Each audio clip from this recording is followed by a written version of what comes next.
अस्सलाम वालेकुम वीवर्स, महा कुक्स में आपको खुश आमदीद। वीवर्स, आज हम बहुत ही ज़बरदस्त नाश्ता तैयार कर रहे हैं। अगर आपके घर में आलू हैं और आटा है तो आप इस रेसिपीज़ को ज़रूर से ट्राई कीजिएगा। बहुत ही मज़ेदार और बच्चों की बेहद फेवरेट ये रेसिपी होने वाली है, तो इन चीज़ों को ज़रूर से ट्राई कीजिएगा। फ़ीडबैक अपना ज़रूर दीजिएगा कि आपको आज की ये रेसिपीज़ कैसी लगी। मुकम्मल और आसान रेसिपीज़ के लिए चैनल को सब्सक्राइब करना मत भूलिएगा। तो दो तरह की डिशेज़, दो तरह की रेसिपीज़ आलू के साथ और आटे के साथ हम बना रहे हैं और लुक आप इसकी देख रहे हैं, बहुत ही मज़ेदार और बहुत ही ज़बरदस्त है। तो चले करते हैं वीडियो को फटाफट से स्टार्ट और देखते हैं कि ये कैसे बनती हैं। बिस्मिल्लाहिर्रहमानिर्रहीम। तो वीवर्स, यहाँ पर ले लिया है हमने आटा। नॉर्मल जो आपके घर में आटा होता है वो हमने ले लिया है। उसमें हमने नमक ऐड किया है और सिंपल रूम टेम्परेचर पर पानी के साथ इसको गूंद लेना है। इसको हम रेस्ट देंगे 30 मिनट के लिए।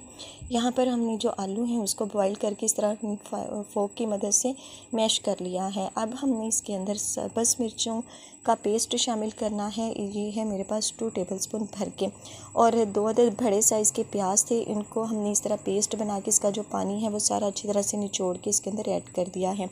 अनारदाना था 3 टेबलस्पून हमने लिया है भर के, इसको भी मैंने इस तरह से कूट लिया है। ये भी हम इसके अंदर ऐड कर रहे हैं, तो ये बहुत अच्छा इसका फ्लेवर आता है। इसके साथ ही हम इसके अंदर शामिल कर रहे हैं साबुत धनिया। इसको भी हल्का सा मैंने दरदरा सा कूट लिया था। ये भी हमने 1 टेबलस्पून भर के इसके अंदर ऐड कर दिया है। अब हमने इसके अंदर शामिल करना है हरा धनिया। यहाँ पर मैंने कोई सुरख मिर्च का, कोई गरम मसालों का यूज़ नहीं किया। सिंपल सी चीज़ों के साथ हम इसको बनाएंगे और टेस्ट वाइज ये इतना मज़े का होगा, क्योंकि फीलिंग के साथ ही जो हमारे पराठे हैं वो मज़ेदार बनते हैं। नमक हमने 1 टेबलस्पून शामिल किया है। आप अपने टेस्ट के मुताबिक इसको कम या ज़्यादा कर सकते हैं। लेमन का रस हम इसके अंदर शामिल करेंगे, इसके टेस्ट को इन्हेंस करने के लिए, डेवलप करने के लिए। और इन सब चीज़ों को हमने अच्छी तरह से मिक्सिंग इसकी कर लेनी है। तमाम चीज़ों को मिक्स करने के बाद इनको हम कर देंगे एक साइड पर। तो फीलिंग बहुत ज़्यादा ज़रूरी होती है किसी भी चीज़ के लिए। तो वीवर्स, यहाँ पर जो आटा था उसको 30 मिनट के बाद इस तरह मैंने पेड़ा बनाकर उसको बेल लिया है। बहुत बड़ी सारी हमने जो चपाती है वो तैयार कर लेनी है। बहुत ज़्यादा मोटी भी नहीं रखेंगे और बहुत ज़्यादा पतली भी नहीं रखेंगे।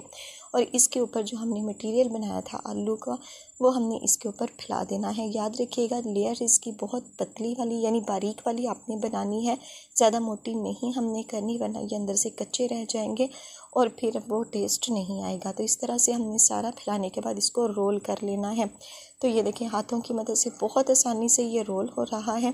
तो इस तरह हमने इसको बड़ा सा इस तरह से रोल करके इसकी हमने एजेस को अच्छी तरह से बंद कर देना है और फिर हमने नाइफ़ की मदद से इसकी कटिंग कर लेनी है। यहाँ पर थोड़े से ये मैं चौड़ाई में कटिंग कर रही हूँ, क्योंकि यहाँ पर हमने इनको पराठे की शेप में लेके आना है।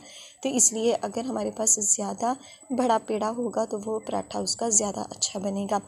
तो वीवर्स, ये देखें, इस तरह से हमने इसको दबा लेना है और हाथों की मदद से प्रेस करते हुए इसको जिस तरह बन होता है उसकी शेप में ले आना है, यानी उतना बड़ा हमारा जो चपाती है वो होनी चाहिए। यहाँ पर हमने ले लिया है मैदा और उसमें हमने सिंपल नमक और सुरख मिर्चों को ऐड करते हुए, पानी डालते हुए इसका लिक्विड बना लेना है डो।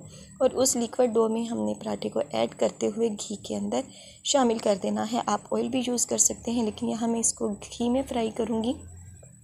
तो शैलो फ्राई हम कर रहे हैं, नॉर्मल सा घी है, बहुत ज़्यादा डिप भी नहीं हमने इसको किया। अगर आप चाहें तो इसको डीप फ्राई भी कर सकते हैं। और इस तरह हमने इसको प्रेस करते हुए मीडियम से स्लो फ्लेम पर हमने इसको पकाना है। आंच तेज़ नहीं करेंगे हम, वरना ये अंदर से कच्चे रह जाएंगे। तो इसलिए इस तरह से हमने इसको प्रेस करते हुए और मीडियम से स्लो फ्लेम पर इसको मुसलसल पकाते हुए, इसकी साइड को चेंज करते हुए हमने इसको बनाना है। और ये बहुत ही मज़ेदार और बहुत ही जो क्रिस्पी हैं ये पराठे हमारे नाश्ते के लिए तैयार हो चुके हैं। तो इसको अब हमने निकाल लेना है। ये बहुत ही मज़े के लगते हैं योगर्ट के साथ और हरी चटनी के साथ। तो ये देखें, लुक वाइज देखें कितने मज़े के बने हैं। आप इनको ज़रूर से ट्राई कीजिएगा, फ़ीडबैक अपना ज़रूर दीजिएगा कि आपको आज की ये रेसिपी कैसी लगी।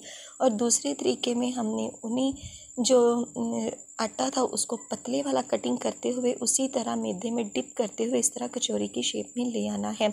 और इस तरह भी आप बच्चों को बनाकर दे सकते हैं और इस तरह पराठे की शेप में भी दे सकते हैं। दोनों तरह से ये जो हमारा नाश्ता है वो बहुत ही मज़े का बनके तैयार होता है। आपने बस इसकी जो लेयर्स है इसको पतला कटिंग करना है और इसी तरह मैदे में डिप करते हुए आपने इसको डीप फ्राई कर लेना है। तो यहाँ पर मैं कढ़ाई में इसको कर रही हूँ और ये देखें, ये भी बहुत ही खस्ता, बहुत ही मज़ेदार और बहुत ही ज़बरदस्त और लंच बॉक्स के लिए, बच्चों के लिए इंतहाई फेवरेट और मज़े की ये रेसिपीज़ बनके तैयार होती हैं। तो आई होप वीवर्स आपको आज की ये रेसिपीज़ अच्छी लगी होंगी, तो इनको ज़रूर से ट्राई कीजिएगा। फ़ीडबैक अपना ज़रूर दीजिएगा कि आपको आज की ये रेसिपीज़ कैसी लगी। और अगर रेसिपीज़ अच्छी लगे तो वीडियो को लाइक कर दीजिएगा, और चैनल पर नए हों तो सब्सक्राइब करना मत भूलिएगा, और बेल आइकन को ज़रूर प्रेस कीजिएगा ताकि आने वाली हर नई वीडियो का नोटिफिकेशन आपको बर वक्त मिल सके। तो इंशाल्लाह मिलेंगे किसी नेक्स्ट वीडियो के साथ। तब तक के लिए अल्लाह हाफिज़।